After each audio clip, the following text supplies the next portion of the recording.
It was a crisp autumn day when Peppa Pig, her brother George, and their parents, Mummy Pig and Daddy Pig, decided to take a family trip into the woods. "Daddy, can we go further into the forest?" Peppa asked. Daddy Pig hesitated, glancing at Mummy Pig. "Maybe just a little further," Daddy Pig said, trying to sound casual, though there was a nervousness in his voice. As they walked deeper into the woods, the laughter of the family grew fainter, replaced by the soft rustling of leaves. The path began to narrow, and the thick trees in the forest seemed to swallow them whole. "Where are we, Mummy?" Peppa asked as she looked around. "We're just on a trail, Peppa. Nothing to worry about," Mummy Pig replied, but even her voice seemed unsteady. Suddenly, Daddy Pig stopped. "We need to turn back," he said, his voice trembling. "This isn't the way we came." But it was too late. The trees around them had closed in so tightly that they couldn't even see the sky anymore. The path was gone. The forest had changed. "How did we get lost?" Peppa whispered. George Pig clutched her hand, his small body trembling. They wandered for what felt like hours, but the forest seemed endless. Strange noises echoed around them. They heard whispers that sounded like voices, but no one was there. Peppa's heart pounded as she heard something moving in the trees above them. Peppa Pig was unaware of the horror that awaited. "Did you hear that?" Peppa asked. "I hear it too," Daddy Pig said. Peppa felt relieved to know she wasn't being paranoid. Suddenly, the trees around them swayed back and forth, and a large, dark figure appeared in the distance. It was a pack of wild dogs. The wild dogs stood motionless at first. Their eyes looked vicious. Then, as the pack leader took the first step forward, the entire pack began to move. Each step was slow and methodical.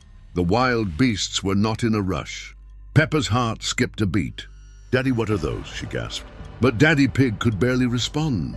He was frozen, staring at the savage-looking dogs. The entire Peppa Pig family was trapped and unable to move. The dogs crept closer, slowly advancing. Just when it seemed like the beasts would reach them, a thick fog rolled in, obscuring their vision. The last thing Peppa saw was a pair of glowing eyes staring at her before everything went black. Peppa woke up in an unfamiliar place. She had a migraine, and everything around her was dim. Slowly, she sat up, her heart still racing as she scanned her surroundings. The fog had lifted, but the woods still felt wrong. The air smelled musty, like decay. Peppa Pig was all alone, and she had woken up in a different part of the woods than she remembered. She had no idea how she got there, but she needed to find her family. "Mummy, George," she whispered, but there was no answer. Panic set in. Where were her parents? Where was George?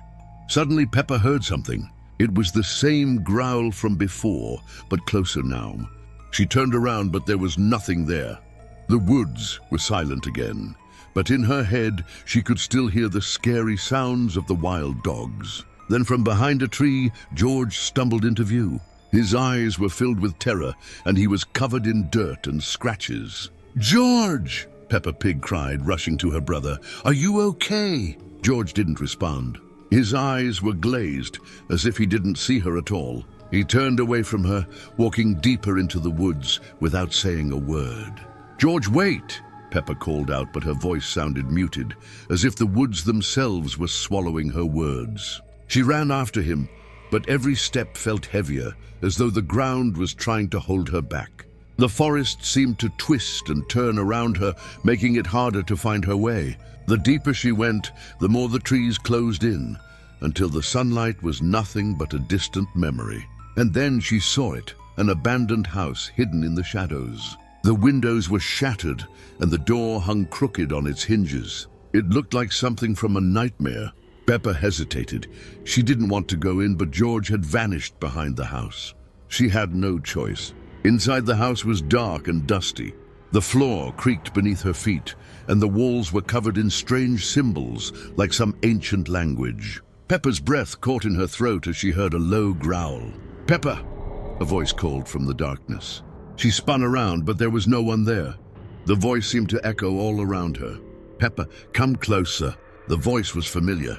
It sounded like her parents, but Peppa knew something was wrong. She turned and ran, but the door slammed shut in front of her. She was trapped. From the shadows, the wild dog stepped forward. Behind them was a strange figure. It was tall and wore all black clothing. The face of the figure was a twisted version of her own, with dark, hollow eyes and a wicked grin. This twisted version of Peppa Pig wore an all-black biker's outfit. "Peppa, you're not alone," the figure whispered. "You've always been lost." The ground beneath her feet started to crack, and the walls seemed to close in. Peppa screamed, but her voice was drowned out by the terrifying sound of the forest, now alive with more wild beasts, creatures that had been waiting for her. The figure's grin widened. "Now you belong to the woods, Peppa." And with that, everything went black. In the twisted, fog-filled woods, Peppa Pig's nightmare had only just begun. Every single one of the wild dogs was being controlled by the twisted version of Peppa Pig. They all had one goal in mind: hunt down Peppa Pig by any means necessary. Subscribe to the channel for more scary Peppa Pig stories. Click the playlist to see more Peppa Pig horror.